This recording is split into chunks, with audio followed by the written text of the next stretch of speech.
Yo, what's up guys, welcome back to my channel. Today I am actually finally racing in real life once again. So today we are actually at Snetterton circuit, obviously racing in the 5 Club MX-5 Cup Series. I'm intrigued to see how it goes because it is going to be a very hot weekend this weekend for the races. Obviously there is 3 races during the weekend and 1 qualifying session before all of that. And I am doing a little voiceover for this intro because this clip in behind, unfortunately the microphone wasn't working for some reason, so you can't hear me at all or whatsoever. I guess we're gonna see how it goes and I'll cut back to you on the day.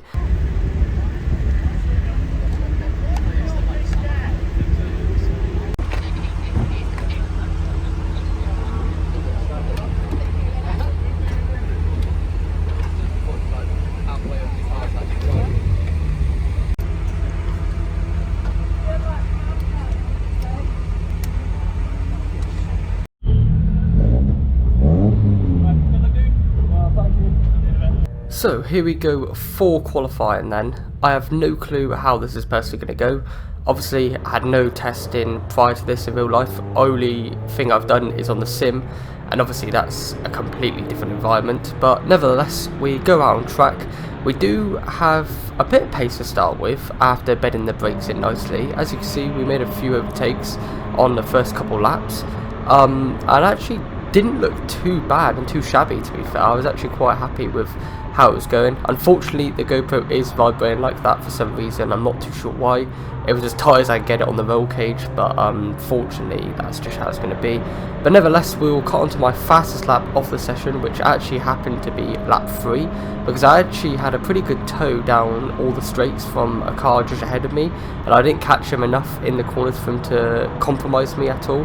So yeah, in towards turn 1, keeping it 4th, nice and easy, letting it run out nice and wide, down towards the hairpin. I really found the hairpins, I was a lot more confident in this car and this time around in the MX-5s compared to when I was at Snetterton before, which was my first ever time in MX-5s and around Snetterton altogether. So yeah, I really enjoyed driving this car a lot more for some reason. Maybe it's just because I was a lot more experienced with MX-5s at this rate and how they handle and what you have to drive them like. Through Palmer's then very nicely, a little bit twitchy on the exit, which wasn't ideal to say the least, but nevertheless seemed to have made it work very nicely. As we head down towards the hairpin, once again this is the best hairpin for me that I found. I managed to get the braking point exactly where I should have had it. I managed to get a very good exit each time out of it as we flip it up to 3rd there. Coming up towards Hamilton then, where it's just a little lift here, just letting it run into the inside, avoiding the tyre barrier obviously, letting it run out nice and wide. I do attempt to keep it in 3rd here and then just keep it in 3rd all the way around this corner as well, and it seemed to have worked very nicely, and we actually ran out very nicely there, used as much of the track as we could on the exit. As we head in towards the sweeping right-hander before the massive Bentley straight then, up towards the bridge. Now this next corner is very tricky for me, and I always mess it up on the sim, I always mess it up in real life, but this time I'm going to try and nail it completely and, well, try and do it faultlessly. As you head down towards the Bentley straight then, slipping up the slipstream as much as we could, as we head in towards the sweeping left-hander, and this is where I obviously hit the brakes, heel toe down to 3rd, and tuck it in nice and tight, and we've actually done that quite nicely. A little bit of a twitchy rear end on mid-corner there, but nevertheless we seem to have done it very nicely as we head down through Bomb Hole up towards Cobham then. And this is another one that is very interesting because obviously it's a similar corner to the other one that I struggled with at the end of Bentley Straight, but again, once again, I actually managed to nail this one pretty nicely this lap, so I won't complain whatsoever.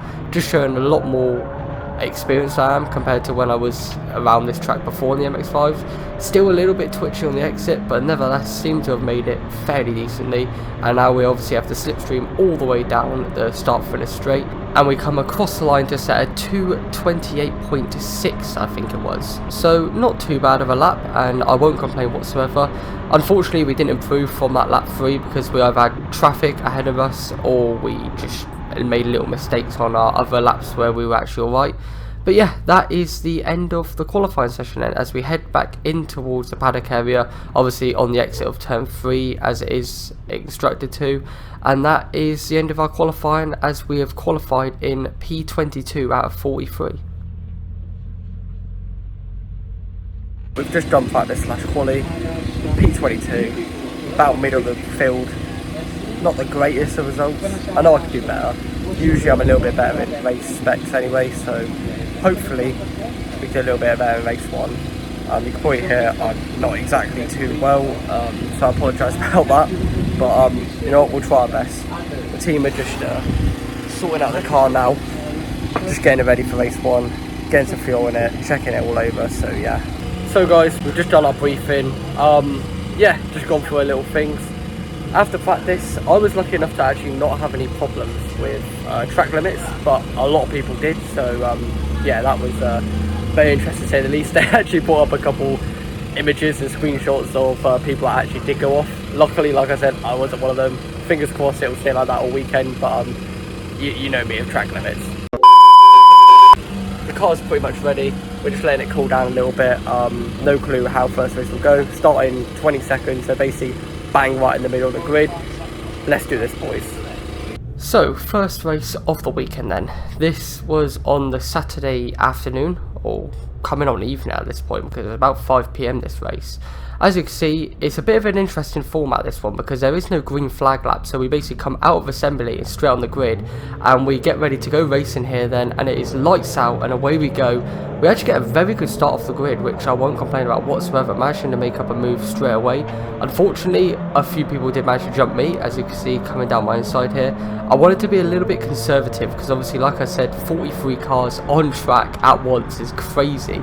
And you'll see as well, because of obviously the cold tyres, because no one got a green flag or formation lap, there was a bit of chaos coming on the exit of turn 1. I luckily avoided everything, which was very decent, and I wasn't going to complain about whatsoever. So I managed to carry on luckily as we head in towards the hairpin for the first time. Obviously I did ship a couple of positions backing off to avoid that incident, which was a bit of a shame. I couldn't swing over to the left, the outside of the track, because there was someone on my outside, and as you can see, I had to ship that position because I had to back off. But I did already say before this race that if I could just survive lap 1 and just concentrate on maybe lap 2 and 3 onwards to try and push up the grid, that would be ideal. I think lap 1 is mainly not about making overtakes, it's just about surviving out of the 43 cars on track. But as you can see, there is a little bit more chaos as we have a bit of a lock-up in towards the hairpin. And then also into Hamilton, someone actually does just decide to drive straight off the track, because obviously the cold tyres were causing big problems for everyone on the grid. So yeah, he did just decide to drive straight off the track, obviously just skate basically off the track, and we managed to get around him. So we actually did make up a couple positions through the chaos. I know we shipped a couple, but we also did make a couple because obviously a few incidents. So at this point we are actually up to P19 out of 43, so I couldn't complain too much, obviously starting 22nd and getting up a few positions up to 19th. But unfortunately, coming down the Bentley straight, they do actually decide to red flag the session, which is a bit of a shame. As you can see, I did flick up to 5th there just so I can avoid overheating the car too much early on. So yeah, unfortunately they did decide to red flag the session, and this is where it gets a little bit disappointing for me, because as you can see, we go straight back onto the grid as instructed to, and we do immediately get gridded back up. But unfortunately, after waiting for quite a while, my actual engine starts overheating. As you can see, smoke starts coming out of the front. So obviously I start waving my hands. Obviously I put the fan on anyway, and it still is getting hotter and hotter. At this point I wasn't too sure if there was a fire or not, or if it was just the engine steaming. Luckily it wasn't a fire, it was just the engine steaming, and we did come to learn that there was actually a coolant leak. So unfortunately, when the marshal did come over and have a look and she informed us, we did have to pull off the track and retire the car, which is very unfortunate and very disappointing, because obviously my main target as well for this weekend was to get my signatures. And now obviously not being able to do the restart, we haven't finished this race, so that is a signature down. But yeah, a bit disappointing and a really unfortunate way to end our day and our first race. But I guess we'll just have to take it on the chin and hopefully have a better day tomorrow and for race 2 and 3.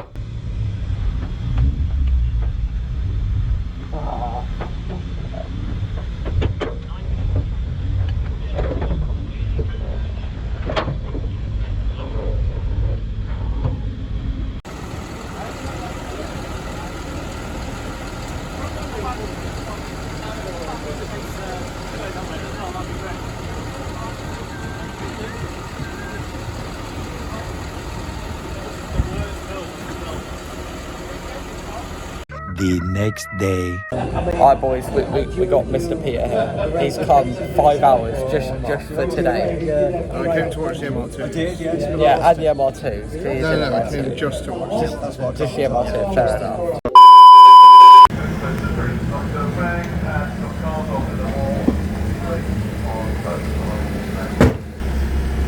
You got anything to say to your viewers, Reece? Wish me luck, I guess. So here we go for race number 2 then of the weekend. Unfortunately this one's going to be a little tricky to edit because my GoPro wasn't working for this race. Also due to my retirement in race 1 I had to start second to last, so P42 out of 43 cars, which was going to be a bit of a hustle up the grid to say the least. And also I did have to nurse the car a little bit because the team weren't 100% sure if they had fixed the issue permanently. But as you can see, that didn't stop me. I did manage to make my way up very nicely through a few cars. I couldn't complain too much, bearing in mind I did have to nurse the car. As you can see, just getting some trackside camera angles thanks to Peter and my granddad. So yeah, a bit of a shame about the issue from race 1, which prevented us from starting a bit higher up the grid, and also the fact that we had to nurse the car. I tried to keep it under 6,000 RPM because obviously I didn't want to overheat the engine and cause a problem, and I was just mainly concentrating about finishing the race and getting the signatures. But to get up to P35, I won't complain too much. And as you can see, actually coming across the line, we were actually neck and neck with someone, and we actually finished 12 thousandths of a second behind him. So yeah, we're really close to getting up to P34, but yeah, P35 for this race. Race 1. I don't even know what to say. I forgot to vlog because it was a long day, but race 1, we broke down. We saw we had to pull off. We had to wait till the end of the day to get towed back. Overheated basically. Coolant pipe leaked and the engine just overheated, so I had to kill it and turn off and come off. Well, I went from 42nd in race 2 to 35th, so we made quite a few positions. We just got to do it again. So top 20 is expected. Let's do this, boys. Race 3. So here we go for race 3 then, and just to make matters a little bit more interesting, just as everyone was leaving the assembly area to get gridded up, my engine wasn't actually starting. It was a little problem we had with the battery, and for some reason it wasn't holding any charge, so we struggled getting it started. But literally just as all the cars were starting to leave, we actually managed to get it going. So yeah, very lucky to be in this race, but just a little bit more chaos that had to be added to the weekend just to make the weekend a little bit more intense. So here we go for race number 3 then of the weekend, the final one of the weekend, and it's green lights here. And the start wasn't actually too bad. As you can see, managed to jump the guy on my left there who started just ahead of me, getting into the slipstream on the inside. Unfortunately our engine was lacking a bit of compression, so we were a little bit slower down the straights than what we wanted to be, obviously from the problem the day before. But nevertheless, I was still going to try my best. I did have to run with the fan on the whole time as well, unfortunately, which obviously lost a bit of speed down the straight as well. But nevertheless, so we were heading in towards the hairpin for the first time, send it down the inside, down a third, down a second, and it looks like we're going to make this move stick very nicely on the inside, as now we're going to have to challenge up ahead a little bit with the car on our left here. I did try and look around the outside a little bit, but as you can see, he just got a much better exit than what I did. But that does keep me able to go on the racing line then, obviously because I had already made the move from the guy behind. As we head down the little straight then just before the next hairpin, as you see, I got a much better exit than the guy on my left there, and now we're going to try around the outside once again, which is a very risky move because obviously if we get pushed wide on the exit we're going to be massively vulnerable. But nevertheless, I think it looks like we're going to make the move stick very nicely on him on the outside, get a massive amount of oversteer on the exit of the hairpin, but nevertheless keep it alive. As we head in towards Hamilton then for the first time, I backed off a lot more than what I wanted to really. As you can see, lost a lot of speed through there and got a very bad exit, but I was just being very careful because obviously the cold tyres, because none of us got a green flag lap, was very sketchy. But we did get a good exit out of there and actually managed to look down the inside. I did sort of try a half-hearted move, so I did back out of that because he just closed the door very nice on me there, which is fair enough. Down the Bentley straight then, this is where I knew we were going to be very vulnerable because like I said, we had a little bit lacking of straight line speed because obviously the engine compression, and we lost a lot of time down the straight, even in the slipstream of the car ahead. And there was someone down my inside that you could just see on the left there, so I had to try and hang it around the outside through the sweeper left-hander in towards the tight right-hander. I luckily managed to keep the inside very nicely and keep the move on. So now we just have to try and get as close up to the cars ahead and try and stay in the slipstream all the way down the straights, or else we're going to be in massive amounts of trouble, but nevertheless coming through column then, try and keep it very nicely behind the car just ahead.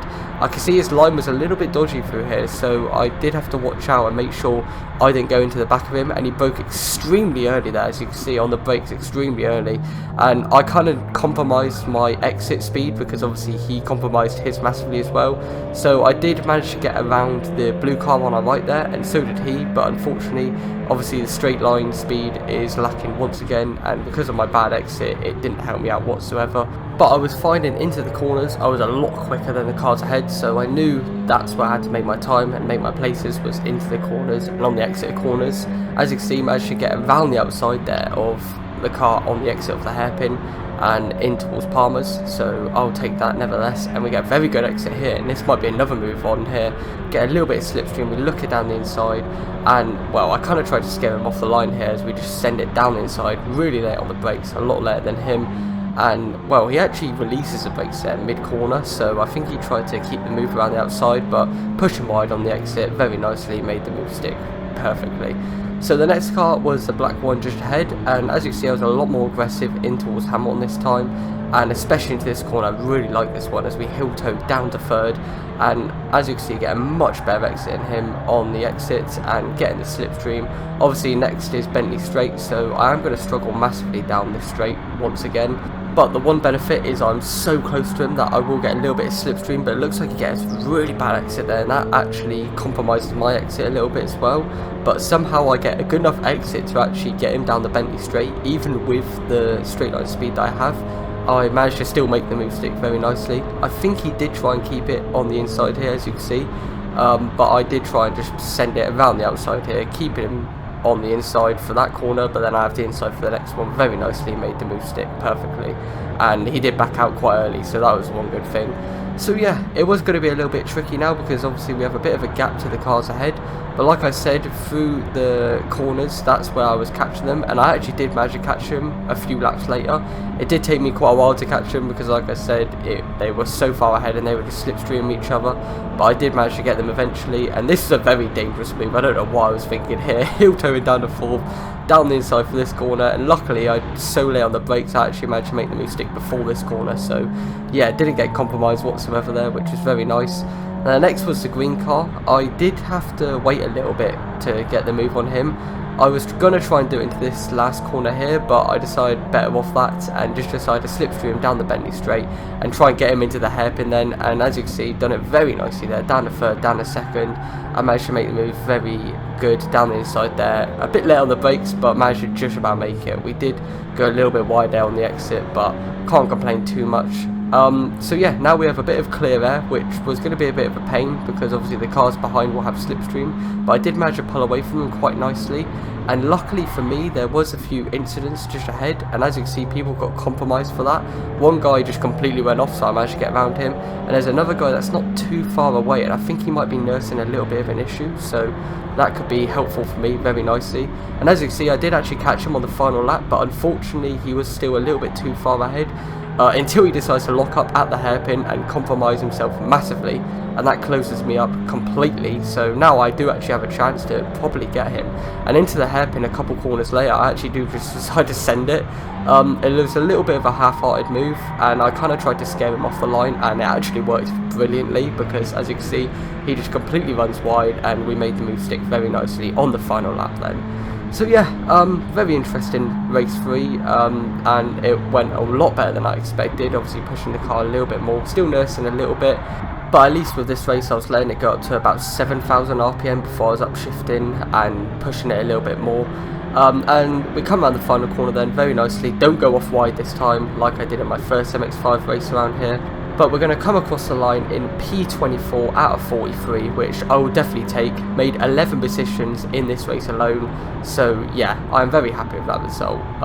Sadly, it couldn't have been. We started race 1 from our P22 qualifying position and try and work our way up from there, but Unfortunately, it's racing. We had an issue in race 1, and for race 2 we're starting second to last in 42nd. So to finish the day in 24th, I will not complain whatsoever. And here we had to go into the scrutineering bay because we actually had to do a dyno test to make sure the engine hadn't had any illegal things done to it, because I made up 11 positions during this race. So yeah, that was quite interesting. But that is the end of race 3 then.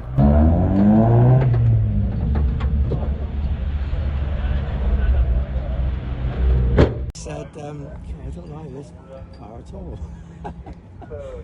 It's only got 1 horsepower.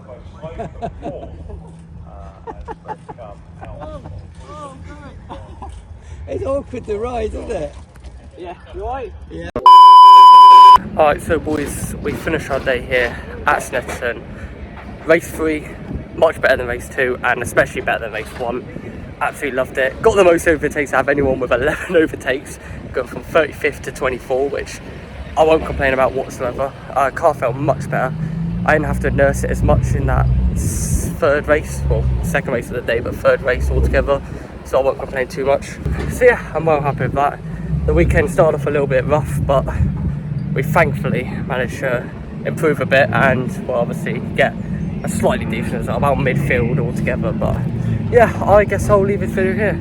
If you guys enjoyed this video, make sure to like, subscribe. I'll catch you in the next one. Thank you for watching. Goodbye for now.